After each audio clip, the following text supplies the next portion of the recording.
I don't even know what to say except thank you, thank you, thank you. The channel recently crossed over 25,000 subscribers, and grateful does not even begin to describe how I'm feeling right now. So thank you from the bottom of my heart to each and every one of you. Your support truly does mean a lot to me.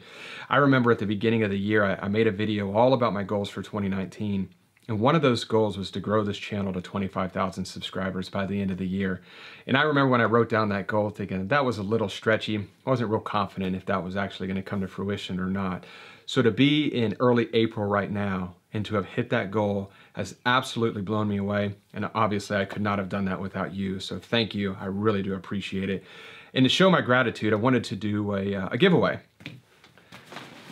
which is going to be for this Atlas Adventure Pack.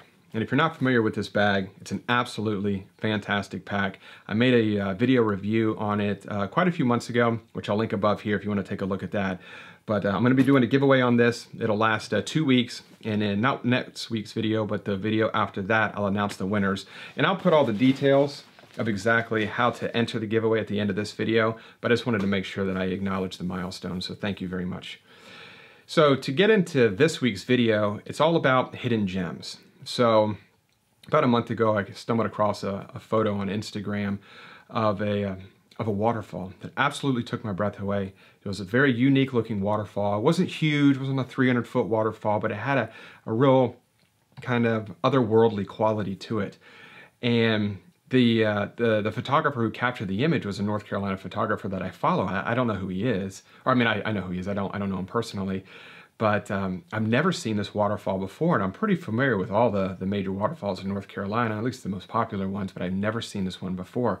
So I wasn't even sure if it was in North Carolina or not. So I sent this person a message, and I never heard anything back. And then, you know, I couldn't get out of my head. I kept searching the internet nonstop for all the waterfalls in North Carolina, just trying to find a photo of this waterfall so I could get the name or the location. And another week went by, and I actually came across another photo of the same waterfall on Instagram. Reached out to the photographer who captured it, not even asking him where the waterfall is, because I know sometimes people are funny about that. I just asked them if they were comfortable sharing the name of the waterfall with me, and I never heard back again. And I get it, people are busy. But another week passes, and I find one more photo on Instagram of this waterfall, and this photo's got like over 100 comments. So I start going through all these comments, just trying to, you know, pull out some nugget of information of where this is or something that can kind of point me in the right direction. And I find a comment that simply says, "I love falls." And I was like, aha! You know, the light bulb moment, I was like, I finally have a name. So I hop on Google, I start looking up falls, and I find it, and there's a couple well, not websites, but a couple articles written about these falls, and it is in North Carolina in the Blue Ridge Mountains. I even got GPS coordinates of it, so I'm super excited about it. It's not super far off of the Blue Ridge Parkway. The map or the instructions that I have to get to it indicate about a 1/4 mile hike, but evidently it's not the easiest hike. It's kind of straight down, but evidently other hikers have left ropes that are tied to trees that you can kind of like rappel yourself down or something. I'm not really sure what to expect, but it seems to be a pretty difficult but short hike to the falls. But it's about a 3.5-hour drive from where I live. I'm already packed up, I'm ready to go. I've been looking at the weather now for the past week or so, and tomorrow looks perfect. They're calling for patchy fog throughout the day, really no sun, very cloudy, which is absolutely perfect for shooting waterfalls. So I couldn't be more pumped for this. The plan is to leave tomorrow, early tomorrow morning. It's about a 3.5-hour drive, and I think that's it. I'm pretty excited, I'm ready to go. So I will pick this back up when I get there.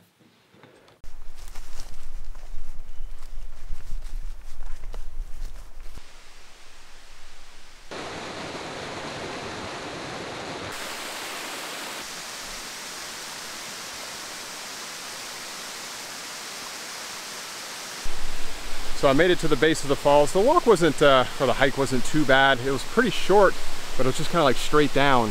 There's some ropes tied to some trees, which definitely made the scurry down a little bit easier. That with a little bit of butt sliding, and it really wasn't that big a deal. But all the photos I've seen online really don't do this place justice. It's just an amazing, amazing waterfall. .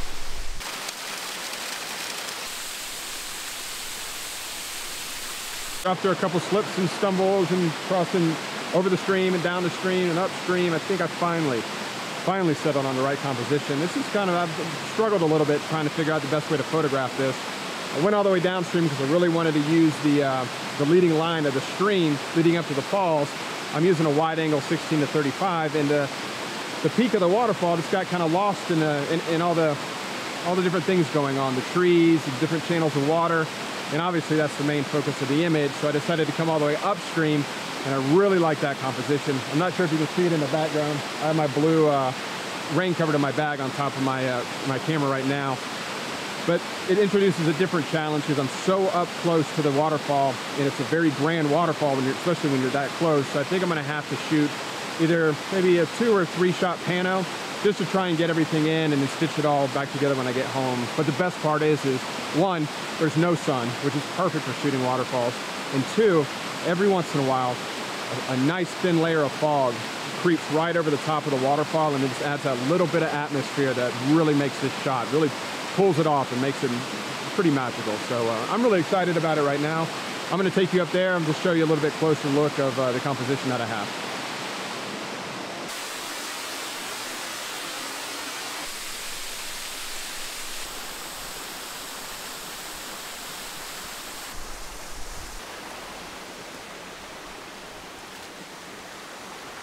Oh, all right. Made it. So there's the falls there. You can really see the composition now. Let me take this off here.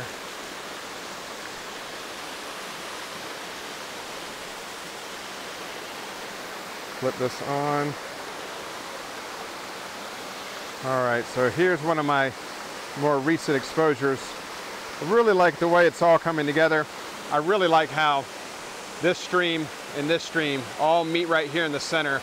You kind of lead your eye up here to this, the larger area here. Let me zoom out so you can get a better look. But there it is there. And I think it's all coming together nice. Really the most challenging part of it all was there's just a lot going on. And one, being this close to the waterfall, it makes it very difficult to keep all the spray from my lens elements. So that's really the first challenge. But the second hard part is just trying to create some kind of order with everything. You know, there's a lot of different branches or areas of the stream that are branching off from the waterfall. And then of course there's fallen logs, and you have all the trees surrounding it. So just trying to simplify the scene, make everything look or work together as cohesively as possible has been kind of the harder part, but I'm pretty happy with the composition that I have right now. Actually, and I think some of that fog is starting to roll through here again, so I'm gonna take a couple more exposures real quick.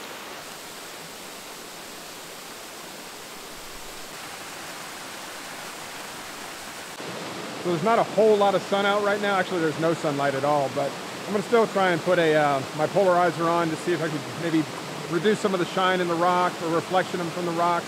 Maybe bring out the green tones and the moss and everything, just kind of make those colors pop a little bit more. Generally speaking, you need a little bit of sunlight to get a good polarizing effect, especially if the sunlight is 90 degrees from where you're shooting. But even in muted conditions like this, sometimes the polarizer will work a little bit, but I always like to put it on there just to give it a go and see if it'll work.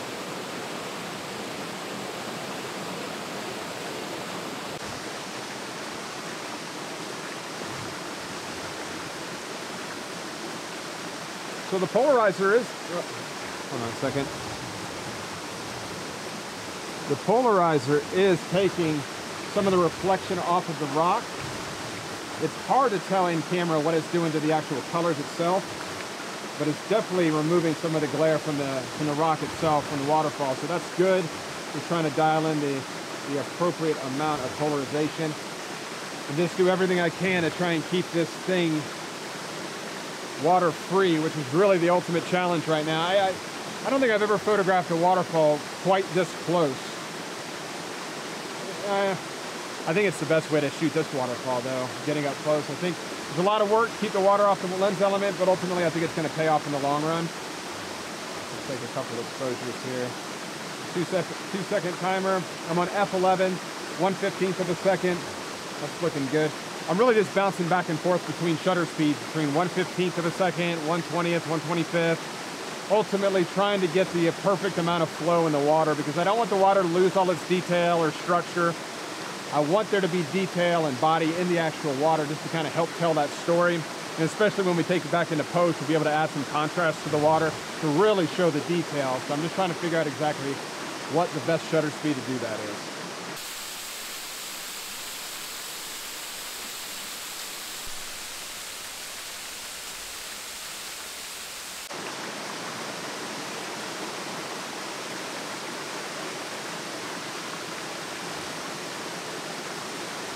I think I figured out the best way to do this.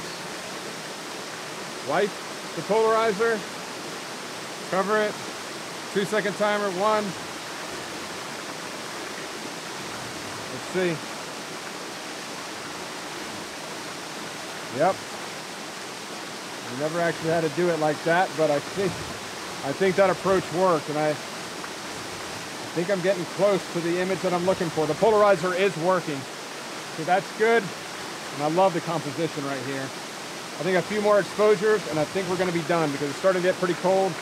I'm wearing these neoprene socks, which definitely keep a little bit of the cold off your water, but off your feet, but after you've been standing in it for a while, toes get a little chilly. So I think a few more exposures and then we'll be done.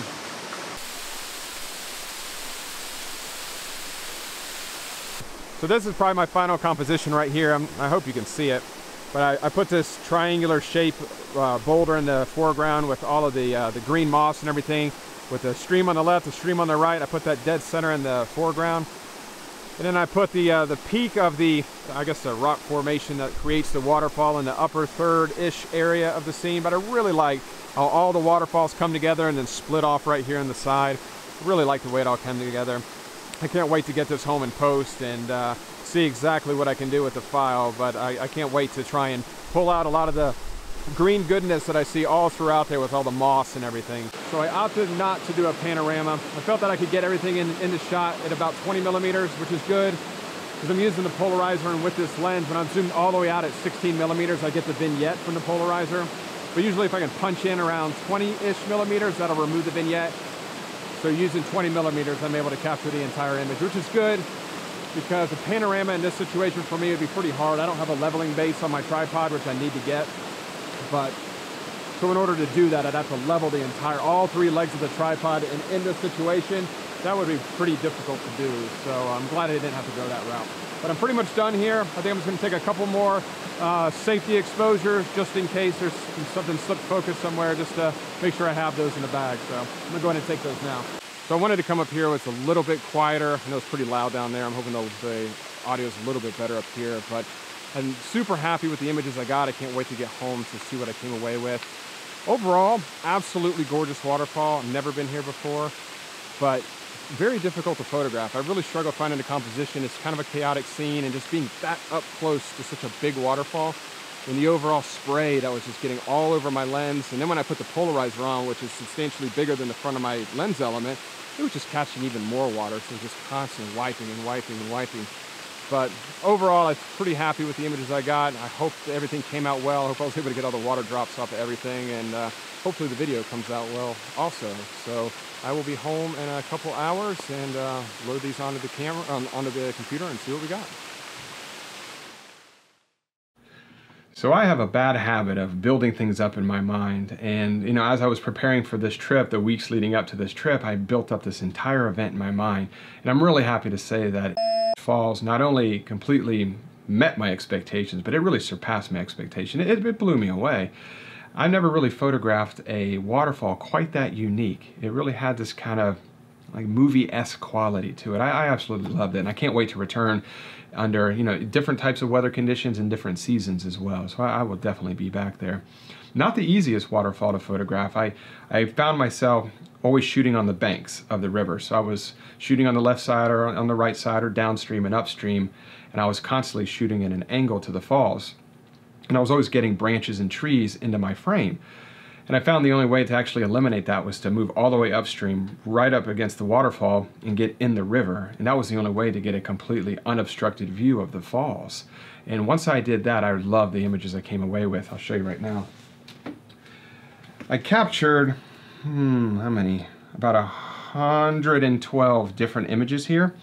And as you can see, this is where I started. And this log right here really gave me a lot of fits throughout the day, or this down tree. It wasn't an interesting tree, there was nothing unique or exciting about it, so I really found myself throughout the entire day revolving my compositions around different ways to make this log kind of disappear or become more invisible. And as you can see in this image here, it just holds way too much visual weight in the photograph. My eye goes directly to this. So I start to shift over here, and as you can see now, the down tree kind of blends in a little bit more, so it doesn't really stick out quite as much. But I'll just kind of flip through here. You can see some of the different compositions that I went for, just trying to figure out exactly which ones I like the most. And as you can see now, the fog is starting to come through here. And that was really one of the best parts about the day, is it was just the perfect weather conditions for waterfalls. Very little to no sun, and patchy fog that was moving in and out. Not too much fog, but it was just the right amount of fog that would just crest the top of the waterfall and kind of slowly drift down, and then it would go away. And it would come in and out throughout the entire day. And I got quite a few images with the fog, and it really, really makes the image. But I also took a few in a landscape orientation like this, and as you can see, the fog's coming back, and I really like that one as well.